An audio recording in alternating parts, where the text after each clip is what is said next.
champion of the world, from Omaha, Nebraska. In favor of the winner, remaining undefeated, proving he is one of the elite champions of the sport. The fight, it is over. Canelo gets the knockout. Deontay Wilder has eradicated Dominic Brazil. He is the Also had the game plan for a late replacement. Like it was a late replacement fight. So with that being said, training to fight Romelo and then changing to fight Cruz, they are two different styles. They both pressure fighters. Go ahead.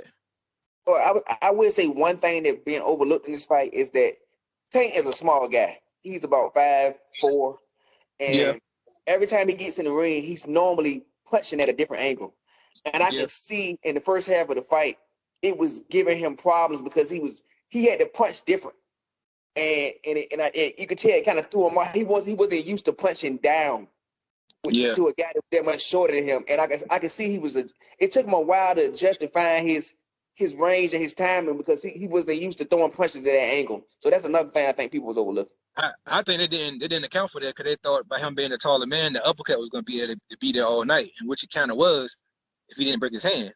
I think they didn't account for him being the taller guy this time because, you know what I'm saying, the game plan was to let Tank go uppercut on him, throw the uppercuts on him, which was, like I said, a punch of choice. Another thing people didn't look at, Cruz had a great clutch game. Like he was clutching a lot in the fight. He was clutching so much that Tank was getting frustrated and was pushing him, you know what I'm saying, pushing him. The referee was telling Tank, yo, don't push him. Let me break y'all, don't push him. He was like, he's holding me, he keep holding me. So Cruz was really, his game, you can tell Cruz's game plan was to go in there and smother everything Tank wanted to do, and then when I get him in the corner or get him on the ropes, I'm gonna throw my wide punches. Because that's all he did. He pretty much smother, hold, got him in the corner, I'm gonna throw these wild punches. And it started working. It started working later on in the fight, because like you said earlier, Tank broke his hand and kind of lost a little bit of focus. And that's why Cruz started landing a couple of shots early. But yeah, man, other than that, man, the fight was great, man. I enjoyed the fight. From the long fight weekend that we had compared to the Devin Haney fight, that fight was a lot more entertaining than Devin Haney, which we both called. We knew that was going to be the case. We knew that this fight was going to be more entertaining because of the classic styles. Another thing that we was right on too, that we probably won't get credit for, but we do a CTB, man. We usually be right about a lot of shit that we don't get credit for. But we called it too. We kind of said this. I kind of said this gave me a Maidana feel, which is Adrian Broner. I said, yo, it don't have to be a loss to be an upset. And that's pretty much what it turned out to be. People are now saying that it was a robbery, that Tank really lost the fight. And that's what I say about it could be an upset. If Tank go in here and did not look like Tank, people was going to jump on it. So with that being said, what would you say to the fighters, to the fight fans that are saying this was a robbery? Do you think this fight was close enough to call a robbery, or you think it was the right call by the judges? It was the right call. It was a competitive fight. And like I said, in boxing, everybody loves the underdog when the underdog is doing better than you expected them to do.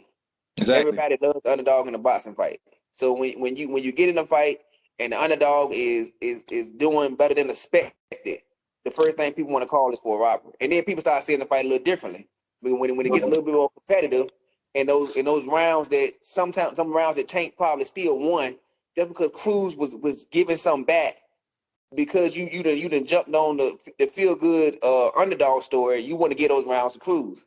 So as boxing fans, you got to kind of take your emotions out of it and not look at it as Tank versus or David versus Goliath, and just look at it as two boxes in there and just call the fight down the middle. No gray area, black and white. So yeah, it was a competitive fight. I thought it was 8-4, 75 for Tank. I don't think it could have been a draw, and I don't think nobody could give it 7-5 towards Cruz. But he fought well. He did what he was supposed to do. I think people gonna want to see him, because I'm excited to see Cruz, because I want to know if he's really that good, or did Tank just have a bad night, and because of he hurt his hand, Cruz looked better than what he's supposed to look, or did he just come prepared because he was more focused because of Tank? So I'm curious to see Cruz in the future, but yeah, I don't think it was a robbery. Yeah, I had the same scorecard as you. I had an 8-4, 7-5 Tank. I couldn't give Cruz that many rounds. Cruz really didn't turn on until after the, you know what I'm saying, Mhm. after the hand breakage. Because like I said, a lot of the early rounds, his whole game plan was to clutch and hold, and not get knocked out per se. Like you said, I'm a Cruz fan, man. I love a great underdog. I love a great underdog story. I I really do appreciate underdog stories, especially when that fighter, like I said, the casuals don't know. Because people were saying Cruz was going to be a cherry pick, and me and you were saying Cruz ain't no cherry pick. Cruz is a solid fighter. This will be a solid win. Cruz is going to be there, and Cruz got punches.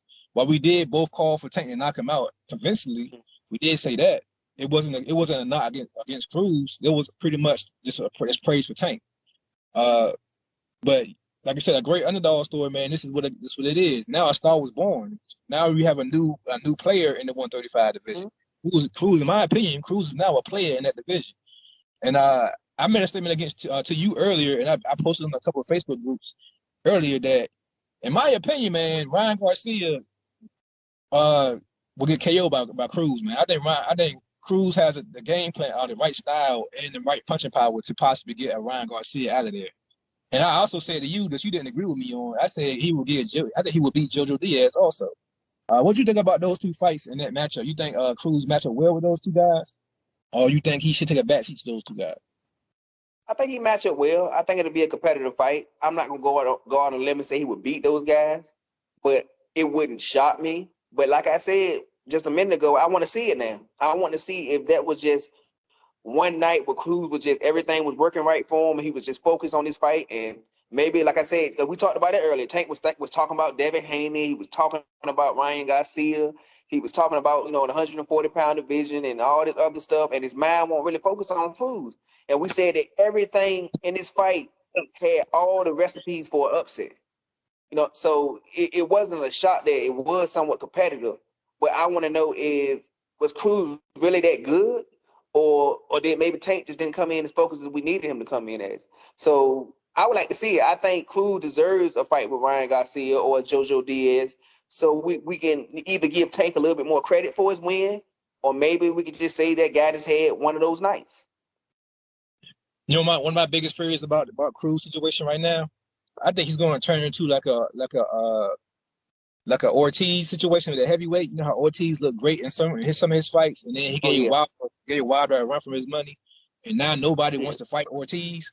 I just fear that Cruz will be the same way. I think Cruz, of course, outperformed what people thought about him. So now a lot of people see the danger in fighting him, and they won't fight him. That's one of my fears of this situation when it comes to Cruz. Because like I said, a star was born last night with Cruz, but the guys who's already, got their name, I don't really see them risking to lose their name on fighting Cruz. Maybe JoJo Diaz possibly, since he's coming off a loss. You know what I'm saying? Maybe JoJo Diaz will give that fight a chance, but we all know Ryan Garcia. We know Ryan Garcia taking that smoke. We know he ain't taking that smoke.